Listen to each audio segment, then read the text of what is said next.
Seconda corsa, premio Masuccia, sono femmine di 4 anni, 7 al via, 1 Cornelio P, Luca Lovera, 2 Cesnia Daghi, Roberto Vecchione, 3 Cinzia, Antonio Di Nardo, 4 Chanel DVS, Marco Stefani, 5 Callas Griff, Giorgio Cassani, 6 Cataleia Wise S, Vincenzo Piscuoglio, 7 Claire Delumbi, Carmine Piscuoglio.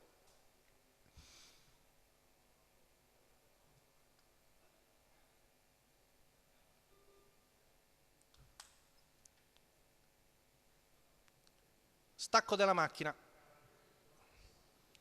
Veloci, Cinzia e Callas Griff, lungo la corda Cesnia Daghi. Siamo sulla curva con Cinzia che scende alla corda, attaccata all'esterno da Callas Griff. Poi Cesnia Daghi in seconda posizione davanti a Cornelia OP, insiste l'allieva di Giorgio Cassani, cerca di farsi il posto, ma Cinzia la ribatte. Alla fine Cesnia Daghi cerca di rientrare e ne approfitta Vincenzo Piscuoglio con Cataleia Wise S per avanzare in contropiede e alla fine passare al comando. Dopo 450 metri della nuova battistrada, la figlia di Vivid Wise S che è al comando dopo 600 metri passati in 44.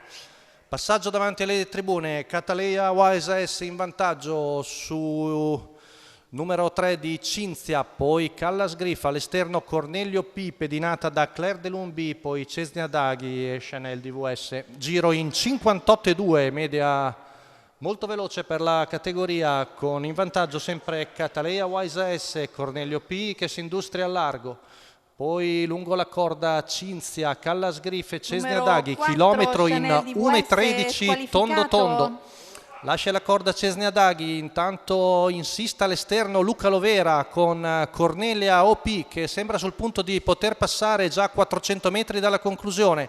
Avanza il treno esterno comandato da Claire Delumbi e Cesnia Daghi, siamo a 250 metri dalla conclusione con Cornelia P che ora deve subire l'attacco di Claire Delumbi che forse è un po' più fresca perché è rimasta fuori dagli strappi, ma c'è l'errore di Claire Delumbi e quindi è Cornelio P in vantaggio su Cesnia Daghi che è buona seconda, mentre Callas Griff viene a battere Cataleia Wise S, quindi vittoria per Luca Lovera che sembra avere veramente feeling con questa figlia di Ideale Luis, guidata spesso a Follonica, oggi qua a Bologna è venuta a vincere in percorso esterno alla media di 1,13,4, buon secondo per Cesnia Daghi con Roberto Vecchione, mentre al terzo Callas Griff.